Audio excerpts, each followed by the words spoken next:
Hello friends, तो आज का जो चैप्टर है वो है algebraic expression. Okay, algebraic expression समझिए। सबसे पहले अलजेब्रिक एक्सप्रेशन क्या होता है।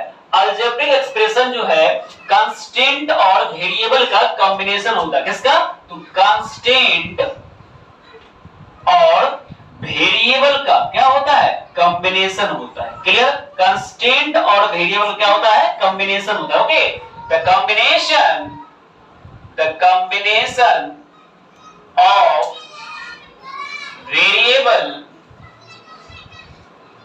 and constant is called algebraic expression. Clear? Algebraic expression जो है कांस्टेंट और वेरिएबल का क्या होता है? कॉम्बिनेशन होता है। ठीक है, एक एग्जांपल की सहायता से हम लोग समझते हैं। ठीक है, यहां पर समझिए एग्जांपल की सहायता से 3x प्लस 9y प्लस 6 क्या कहें सर जी? कांस्टेंट और वेरिएबल का क्या होता है? कॉम्बिनेशन। यहां पर देखिए वेरिएबल क्या होता है। सबसे पहले समझिए कि वेरिएबल क्या होता है। वेरिएबल ABCD से लेकर के XYZ तक क्या होगा? वेरिएबल होगा। ABCD से लेकर के XYZ तक कोई भी लेटर यदि आ जाए तो क्या होगा?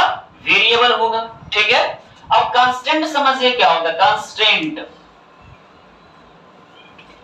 1 2 3 से लेकर के अनंत तक क्या होगा? कांस्टेंट होगा। क्लियर हो गया? यहां पर समझिए वेरिएबल और कांस्टेंट का कॉम्बिनेशन। 3 जो है, 3 क्या है बताइए? 3 क्या है? कांस्टेंट है। 3 क्या है? कांस्टेंट है। ओके, और x क्या है? यहां पर वेरिएबल है। तो कांस्टेंट और वेरिएबल क्या हो गया? कॉम्बिनेशन। तो यही क्या कहलाएगा? Algebraic expression. यहां पर समझिए 9 क्या है? कांस्टेंट है और y क्या है? वेरिएबल। तो कांस्टेंट वेरिएबल कॉम्बिनेशन है, ये भी क्या कहलाएगा? Algebraic expression. यहां पर देखिए केवल 6 है, क्या 6 अलजेब्रिक एक्सप्रेशन है? तो नहीं होगा। क्यों नहीं होगा? इसके साथ सर जी वेरिएबल नहीं है। ओके, यहां पर समझ, जैसे 9z क्या ये अलजेब्रिक एक्सप्रेशन है या नहीं है? सर जी होगा। क्यों? कांस्टेंट भी है और वेरिएबल साथ में, दोनों साथ में रहना चाहिए, तभी क्या होगा? अलजेब्रिक एक्सप्रेशन होगा सर जी। जैसे यहां पे 10 केवल लिख दिए, क्या है? नहीं होगा। क्यों नहीं होगा? तो कांस्टेंट के साथ वेरिएबल नहीं है, इसलिए नहीं होगा। केवल यहां पर हम लिख दे p, क्या ये अलजेब्रिक एक्सप्रेशन होगा कि नहीं होगा? तो नहीं होगा। क्यों? इसके साथ जो है सर कांस्टेंट नहीं है। जब दोनों साथ में आ जाए तब क्या कहलाएगा? अलजेब्रिक एक्सप्रेशन कहलाएगा। ठीक है, ओके, आगे बढ़ते हैं, समझिए गौर से। इसी एक्सप्रेशन में कह दे वेरिएबल लिखने के लिए, ठीक है, वेरिएबल के लिए सुनिए तो क्या होगा? वेरिएबल समझिए, यहां पर x यूज हुआ है और यहां पे y। ओके, तो ABCD से लेकर के XYZ तक कोई भी लेटर आ जाए तो क्या होगा? वेरिएबल कहलाएगा। तो यहां पर x का यूज हुआ है और यहां पे y का, तो x और y वेरिएबल हो गया। क्लियर हो गया? और समझिए यहां पे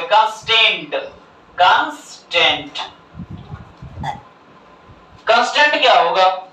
अलजेब्रिक एक्सप्रेशन के अंदर वो नंबर जिसके साथ कोई भी वेरिएबल नहीं लगा हो वही कहलाएगा कांस्टेंट। समझ में आ गया? यानी अलजेब्रिक एक्सप्रेशन के अंदर वो नंबर जिसके साथ वेरिएबल नहीं लगा हो, मतलब ABCD का जो लेटर है ना, कुछ भी नहीं लगा हो, वही कहलाएगा क्या?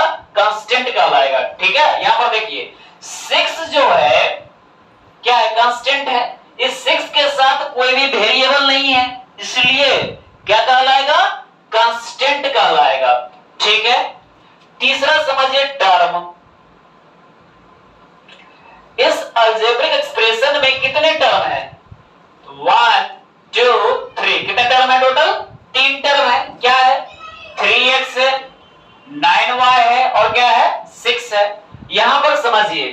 यदि यहां पर समझिएगा उससे, जैसे 4y माइनस 3z प्लस 5, इसमें यदि कह दे अलजेब्रिक एक्सप्रेशन में टर्म लिखने के लिए, समझिएगा उससे, इसमें आपको सिंबल का भी ध्यान देना पड़ेगा, प्लस माइनस का, ठीक है। यहां पर देखिए क्या हो जाएगा, कितने टर्म है, 1 2 3, टोटल कितना टर्म है, 3 टर्म है।